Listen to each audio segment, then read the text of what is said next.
ಮಾಯೆ ಕನ್ನಡ ಯೂಟ್ಯೂಬ್ ಚಾನಲ್ಗೆ ಸ್ವಾಗತ. ಅಗೋಚರವಾದ ಅತಿಮಾನುಷ ಶಕ್ತಿಗಳು ಇದೆಯಾ? ಇದ್ದರೆ ಅವುಗಳನ್ನು ನೋಡುವ ಬಗೆ ಹೇಗೆ ಎಂದು ಈ ಸಂಚಿಕೆಯಲ್ಲಿ ವೀಕ್ಷಿಸಿ.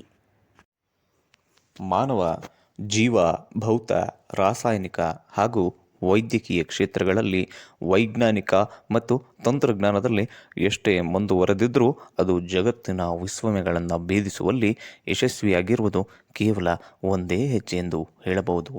ಇಡೀ ಬ್ರಹ್ಮಾಂಡಕ್ಕೆ ಆವರಿಸಿರುವ ಕತ್ತಲೆಯ ಬಗೆಗೆ, ಕಪ್ಪು ರಂಧ್ರದ ಬಗೆಗೆ ವಿವರಿಸುವ ವಿಜ್ಞಾನ ಭೂಮಿಯಲ್ಲಿ ನಡೆಯುವ, ಅದರಲ್ಲೂ ಕತ್ತಲೆಯಲ್ಲಿ ನಡೆಯುವ ಅತಿಮಾನುಷ ಶಕ್ತಿಯ ಚಟುವಟಿಕೆಗಳ ಬಗ್ಗೆ ಅಷ್ಟೊಂದು ಆಸಕ್ತಿ ತೋರದಿರುವುದು ಕುತೂಹಲಕಾರಿಯಾಗಿದೆ.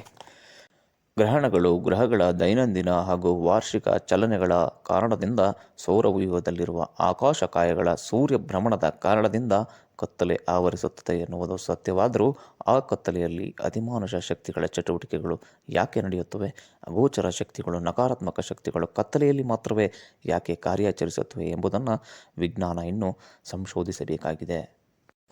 ಪಂಚೇಂದ್ರಿಯಗಳ ಗ್ರಹಿಕೆಗೆ ಲಭ್ಯವಾಗುವ ವಸ್ತುಗಳ ಇರುವಿಕೆಯ ಬಗ್ಗೆ ಖಚಿತಪಡಿಸುವ ವಿಜ್ಞಾನ, ಪಂಚಭೂತಗಳಿಂದಾದ ಮಾನವ ದೇಹಾಂತದ ವೇಳೆ ಶರೀರದಿಂದ ಹೊರಬರುವ ಚೈತನ್ಯ ಅಲಿಯಾಸ್ ಆತ್ಮ ಅಲಿಯಾಸ್ ಪ್ರೇತಾತ್ಮಗಳ ಬಗ್ಗೆ ಸಕಾರಾತ್ಮಕವಾಗಿ ಮಾತನಾಡುವುದಿಲ್ಲ. ಅತಿಮಾನುಷ ಶಕ್ತಿಯನ್ನು ವಿಜ್ಞಾನ ಒಪ್ಪದೇ ಇದ್ದರೂ, ಅತಿಮಾನುಷ ಶಕ್ತಿಯು ಅಗೋಚರವಾಗಿದ್ದು ಪ್ರಕೃತಿಯಲ್ಲಿ ತಾನಿದ್ದೇನೆಂದು ತನ್ನ ಇರುವನ್ನು ಮಾನವರಿಗೆ ತೋರಿಸಿಕೊಟ್ಟಿರುವ ಸಾವಿರಾರು ಉದಾಹರಣೆಗಳು ಈ ಜಗತ್ತಿನಲ್ಲಿ ಕಾಣಸಿಗುತ್ತವೆ. ಹಾಗಾದರೆ ಅತಿಮಾನುಷ ಶಕ್ತಿ ಅಗೋಚರವಾದ ದೈವಶಕ್ತಿಯ, ಅಥವಾ ದೇವರ, ಅಥವಾ ಕ್ಷುದ್ರ ದೇವತೆಗಳ, ಅಥವಾ ದುಷ್ಟ ಶಕ್ತಿಗಳ, ಅಥವಾ ಭೂತ ಪ್ರೇತ ದೆವ್ವಗಳ ಎಂಬುದು ತರ್ಕಕ್ಕೆ ಹಚ್ಚಬೇಕಾದ ವಿಚಾರ ಎನಿಸಿದರೂ, ದೇಹ ತೊರೆದು ಚೈತನ್ಯ ಹೊರಹೋದಾಗ ಆ ವ್ಯಕ್ತಿಯ ಸಾವು ಅಥವಾ ಮರಣ ಅನ್ನೋದನ್ನು ನಾವು ಒಪ್ತೇವೆ. ಹಾಗಾದರೆ ಹಾಗೆ ಒಪ್ಪೋದಾದರೆ ಆ ಚೈತನ್ಯ ಅಂದರೆ ಏನು? ಅದು ಎಲ್ಲಿದೆ? ಎಲ್ಲಿತ್ತು? ಈಗ ಎಲ್ಲಿಗೆ ಹೋಗ್ತದೆ? ಮುಂದಿನ ಅದರ ಕಾರ್ಯಚಟುವಟಿಕೆಗಳೇನು ಎಂಬುದರ ಬಗ್ಗೆ, ಆತ್ಮ ಸಾಕ್ಷಾತ್ಕಾರದ ಬಗೆಗೆ ನಮಗಿರುವ ಕುತೂಹಲವನ್ನು ತಣಿಸುವ ವಿಚಾರವಾಗಿದೆ. ದೇವರು, ಆತ್ಮ, ಪರಮಾತ್ಮ ಕೇವಲ ನಂಬಿಕೆಗಳು ಮಾತ್ರ. ಅದಾವುದರ ಬಗ್ಗೆ ವಿಜ್ಞಾನ ಒಪ್ಪುವುದಿಲ್ಲ. ಆದರೆ ಅವುಗಳ ಇರುವಿಕೆಯ ಬಗ್ಗೆ ಸಂಶೋಧನೆಗಳು ವೇದಗಳ ಮಾರ್ಗದರ್ಶನದಲ್ಲಿ ನಡೆದು ತಾರ್ಕಿಕ ಅಂತ್ಯ ಕಾಣಿಸುವವರೆಗೆ ಯಾಕೆ ಆಗಿಲ್ಲ ಎಂಬುದೇ ಪ್ರಶ್ನಾರ್ಹವಾಗಿದೆ.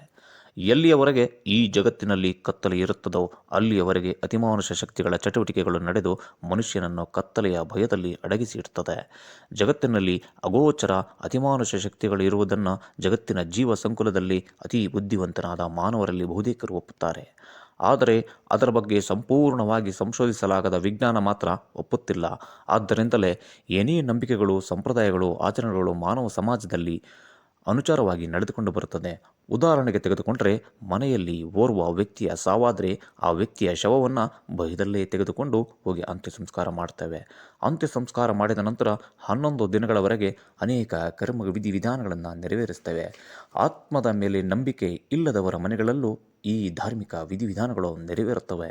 ದೇಹತ್ಯಾಗ ಮಾಡಿದ ಆತ್ಮ 11 ದಿನಗಳವರೆಗೆ ತನ್ನ ಮನೆ ಹಾಗೂ ಇಷ್ಟವಾದ ಪರಿಸರದಲ್ಲಿ ಓಡಾಡುತ್ತಿರುತ್ತದೆ ಎಂಬ ನಂಬಿಕೆ ಈಗಲೂ ಕೂಡ ಇದೆ. ಈ ಕಾರಣದಿಂದಲೇ ಆತ್ಮಶಾಂತಿಗಾಗಿ ಶ್ರಾದ್ದ, ಪಿಂಡ ಪ್ರದಾನ, ಪಿತೃಕಾರ್ಯದಂತಹ ಕಾರ್ಯಗಳಲ್ಲಿ ಹೆಸರಲ್ಲಿ ಅನೇಕ ರೀತಿಯಲ್ಲಿ ಶಾಂತಿ ಕರ್ಮಗಳನ್ನು ಮಾಡುವ ನಮಗೆ ಆತ್ಮ, ಪರಮಾತ್ಮ, ಪ್ರೇತಾತ್ಮ, ಭೂತ, ಚೌಡಿಯನ್ನು ನಂಬದೇ ಇರಲು ಶಕ್ಯವೇ ಇಲ್ಲ. ಅತಿಮಾನುಷ ಶಕ್ತಿಗಳ ಬಗ್ಗೆ ಸಾರಾಸಗಟಾಗಿ ಅಲ್ಲಗಳೆಯುವವರಿಗೆ ಸವಾಲೆಂಬಂತೆ ಅತಿಮಾನುಷ ಶಕ್ತಿಗಳ ಅಗೋಚರ ಚಟುವಟಿಕೆಯಿಂದ ಪೀಡನೆಗೆ ಒಳಗಾದ ಸಾವಿರಾರು ಉದಾಹರಣೆಗಳು ನಮ್ಮಲ್ಲಿ ಕಂಡುಬರ್ತವೆ. ಆದರೆ ಅವುಗಳಿಗೆ ವಿಜ್ಞಾನದ ಬಳಿ ಉತ್ತರ ಇಲ್ಲ. ಕಣ್ಣಿಗೆ ಕಾಣಿಸದ ವಸ್ತುಗಳ ಅಸ್ತಿತ್ವ ಇಲ್ಲವೇ ಇಲ್ಲ ಎನ್ನುವುದನ್ನು ನಾನು ಒಪ್ಪಲಾರೆ. ಗಾಳಿಯಲ್ಲಿರುವ ಆಕ್ಸಿಜನ್, ನೀರೊಳಗಿರುವ ಪ್ರಾಣವಾಯು ಕಣ್ಣಿಗೆ ಕಾಣಿಸೋದಿಲ್ಲ. ನೀರೊಳಗೆ ಕರಗಿರುವ ಸಕ್ಕರೆ, ಉಪ್ಪು ಕಾಣಿಸೋದಿಲ್ಲ. ಆದರೆ ಅವುಗಳ ಇರುವಿಕೆಯನ್ನು ಪತ್ತೆ ಮಾಡಲು ಸರಿಯಾದ ಕ್ರಮಗಳಿಂದ ನೋಡಿದಾಗ ಅದರ ಇರುವಿಕೆ ಗೊತ್ತಾಗುತ್ತದೆ. ಅಂತೆಯೇ ಅತಿಮಾನುಷ ಶಕ್ತಿಯ ಇರುವಿಕೆಯನ್ನು ನೋಡಬೇಕೆಂದರೆ ಕತ್ತಲೆಯಂತಹ ಮಾಧ್ಯಮ ಬೇಕು ಮತ್ತು ವೇದಗಳು ಹೇಳಿರುವಂತೆ ಕೆಲವು ತಂತ್ರಸಿದ್ಧಿಗಳನ್ನು ಅನುಸರಿಸಬೇಕಾಗಿದೆ. ಹಾಗಾದಲ್ಲಿ ಮಾತ್ರವೇ ನಮಗೆ ಅಗೋಚರ ಶಕ್ತಿಗಳ ಬಗ್ಗೆ ಅರಿವಿಗೆ ಬಂದಂತಾಗುತ್ತದೆ. ಅಗೋಚರ ಶಕ್ತಿಗಳು ಮಾನವರಿಗೆ ಸಹಕಾರಿಯಾಗುವುದಕ್ಕಿಂತ ಅಪಾಯಕಾರಿ ಕೃತ್ಯಗಳಿಗೆ ಹೆಚ್ಚು ಬಳಕೆಯಾಗಿದೆ ಎಂದು ಅನ್ನಿಸ್ತದೆ. ಭೂತ, ಪ್ರೇತ, ಚೌಡಿ ಮುಂತಾದ ಕ್ಷುದ್ರ ಶಕ್ತಿಗಳನ್ನು ವಾಮಾಚಾರಕ್ಕೆ ಬಳಸಿ ಅನೇಕ ಕುಟುಂಬಗಳ ಸರ್ವನಾಶಕ್ಕೆ ಕಾರಣವಾಗಿರುವುದನ್ನು ಈ ಸಮಾಜದಲ್ಲಿ ನೋಡ್ತೇವೆ. ಕತ್ತಲೆಯಲ್ಲಿ ಸಾಗುವಾಗ ಹಠಾತ್ತನೆ ಏನೋ ಶಬ್ದ ಕೇಳಿಬರುತ್ತೆ. ಸ್ವಲ್ಪ ದೂರದಲ್ಲಿ ಮರವೊಂದಕ್ಕೆ ದಿಗ್ಗನ ಬೆಂಕಿ ಹತ್ತಿ ಉರಿಯಲು ಶುರುವಾಗ್ತದೆ. ಮನೆಯಲ್ಲಿ, ಹೊರಗೆ, ರಸ್ತೆಗಳಲ್ಲಿ ಮನುಷ್ಯನ ಆಕಾರದಲ್ಲಿ ಬೆಳ್ಳಗೆ ಹೊಗೆಯೊಂದು ಕಂಡ ಕೆಲ ಕ್ಷಣಗಳಲ್ಲೇ ಕರಗಿ ಹೋಗಿಬಿಡುವುದು. ಗಾಜು ಕಿಟಕಿ ಕರ್ಟನ್ಗಳು ಹಿಂದೆ ಏನೋ ಕಪ್ಪು ಆಕೃತಿಯೊಂದು ನಿಂತಂತೆ ಅಥವಾ ಆಲಸ್ಯದಿಂದ ಆಕಳಿಸಿದಂತೆ ದೀರ್ಘವಾಗಿ ಉಸಿರಾಡುತ್ತಿರುವಂತೆ, ದಾರಿಯಲ್ಲಿ ಬೆನ್ನ ಹಿಂದಿನಿಂದ ಹಿಂಬಾಲಿಸಿದಂತೆ, ಭುಜದ ಮೇಲೆ ಕೈಯಿಟ್ಟಂತೆ, ಹಿಂತಿರುಗಿದರೆ ಏನೂ ಕಾಣದಂತೆ, ರಾತ್ರಿ ಮಲಗಿರುವ ಸಮಯದಲ್ಲಿ ಕೈಕಾಲು ಎತ್ತಿ ಎಳೆದು ಹಾಕಿದಂತೆ, ಮಂಚದಿಂದ ಕೆಳಗೆ ನೂಕಿದಂತೆ, ಕುತ್ತಿಗೆಯನ್ನು ಹಿಸುಕಿದಂತೆ, ಹೀಗೆ ಹಲವಾರು ಅನುಭವಗಳು ಒಂದಲ್ಲ ಒಂದು ಕಡೆ ಆಗಿಯೇ ಆಗಿವೆ. ಮನೆಯ ಬಾಗಿಲು ಇದ್ದಕ್ಕಿದ್ದಂತೆ ತಾನಾಗಿ ತೆರೆದುಕೊಳ್ಳುವುದು, ಇದ್ದಕ್ಕಿದ್ದಂತೆ ಮುಚ್ಚಿಕೊಳ್ಳುವುದು, ಪಾತ್ರೆ ಪರಿಕರಗಳು ಸುಮ್ಮನೆ ಬೀಳುವುದು, ಸ್ಥಾನ ಪಲ್ಲಟಗೊಳ್ಳುವುದು, ಗಾಳಿ ಇಲ್ಲದಿದ್ದರೂ ಕಿಟಕಿಯ ಪರದೆಗಳು ಅಲುಗಾಡುವುದು, ಮಲಗಿರುವಾಗ ಎದೆ ಹೊಟ್ಟೆಯ ಮೂಲಕ ಏನೋ ಒಳಗೆ ಹೋದಂತೆ, ಹಾಗೆ ಎದೆ ಮತ್ತು ಹೊಟ್ಟೆಯನ್ನು ಒತ್ತಿಕೊಂಡು ಏನೋ ಹೊರಗಡೆ ಬಂದಂತೆ ನಮಗೆ ಭಾಸವಾಗುತ್ತದೆ. ದೇವರು, ಪೂಜೆ, ಜಪ ತಪ ಅನುಷ್ಠಾನಾದಿಗಳ ಬಗ್ಗೆ ಜನರಲ್ಲಿ ನಂಬಿಕೆ ಇರುವಷ್ಟೇ ಪ್ರಮಾಣದಲ್ಲಿ ದುಷ್ಟ ಶಕ್ತಿಗಳ ಬಗ್ಗೆಯೂ ನಂಬಿಕೆ ಇರುವುದರಿಂದಲೇ ರೌದ್ರ ಕಾಲದಲ್ಲಿ ಜಪ ತಪಗಳು ನಡೆಯುತ್ತವೆ. ಮಧ್ಯರಾತ್ರಿ 12ರಿಂದ ಬೆಳಗಿನ ಜಾವದ 3 ಗಂಟೆಯೊಳಗೆ ರೌದ್ರ ಸಮಯದಲ್ಲಿ ಅಗೋಚರ ಶಕ್ತಿಗಳಿಗೆ, ಮಂತ್ರಗಳಿಗೆ ಅಪಾರ ಶಕ್ತಿ ವೃದ್ಧಿಯಾಗುತ್ತದೆ ಎಂದು ಹೇಳಲಾಗುತ್ತದೆ. ರೌದ್ರ ಕಾಲದಲ್ಲೇ ತಮ್ಮ ಇರುವಿಕೆಯನ್ನು ತೋರ್ಪಡಿಸುವ ಅತೀಂದ್ರಿಯ ಶಕ್ತಿಗಳು ಇದೆ ಎಂದು ಎಲ್ಲರಂತೆ ನಾನು ನಂಬುತ್ತೇನೆ. ಆದರೆ ಅದನ್ನು ನಂಬುವ ಬಿಡುವ ವಿವೇಚನೆ ನಿಮಗೆ ಬಿಟ್ಟಿದ್ದೇನೆ. ದೆವ್ವ, ಪೀಡೆ, ಗಾಳಿ, ಭೂತ, ಪ್ರೇತಾತ್ಮ, ಅಮಾವಾಸ್ಯೆ, ಕತ್ತಲು, ಸಾವು, ಶವ, ಸ್ಮಶಾನ ಮುಂತಾದವು ಕೇವಲ ಜನರನ್ನು ಭಯಪಡಿಸಲು ಉಪಯೋಗಿಸುವ ಪದಗಳೆಂದು ನನಗೆ ಅನಿಸುತ್ತಿಲ್ಲ. ಅದರಲ್ಲಿ ಏನೋ ಇದೆ. ಅತಿಮಾನುಷ ಶಕ್ತಿಗಳು, ವಾಮಾಚಾರ, ಜಪತಪಾದಿ ಕರ್ಮಕ್ರಿಯೆಗಳನ್ನು ನಮ್ಮ ವೇದಗಳಲ್ಲೂ ಕೂಡ ಉಲ್ಲೇಖ ಮಾಡಲಾಗಿದೆ. ಈ ಎಲ್ಲ ಸಂಗತಿಗಳಲ್ಲಿ ಭಯಪಟ್ಟಿರುವವರೆಲ್ಲರೂ ಕತ್ತಲೆಯ ಸಮಯದಲ್ಲೇ ಕೆಟ್ಟ ಅನುಭವವನ್ನು ಅನುಭವಿಸಿದ್ದರಿಂದಲೇ ಈ ಕತ್ತಲೆಗೂ ಅತೀಂದ್ರಿಯ ಶಕ್ತಿಗಳಿಗೂ ಸಂಬಂಧವಿದೆ ಎಂದು ಅನ್ನಿಸ್ತದೆ. ಪಾಳು ಬಿದ್ದ ಬಂಗಲೆಗಳು, ಮನೆಗಳು, ಕಾರ್ಖಾನೆಗಳು, ಕಟ್ಟಡಗಳು, ಆಸ್ಪತ್ರೆಗಳು ಮುಂತಾದವುಗಳಲ್ಲಿ ಅತೀಂದ್ರಿಯ ಶಕ್ತಿಗಳು ಚಟುವಟಿಕೆಗಳು ಹೆಚ್ಚಾಗಿ ಕಂಡುಬರ್ತವೆ. ವಿದ್ಯುತ್ ಶಕ್ತಿಯಿಂದ ನೂರಾರು ಕೆಲಸ ಮಾಡಿಸಿಕೊಳ್ಳುವ ನಾವು ಅದನ್ನು ನೋಡಲಾಗುವುದಿಲ್ಲ.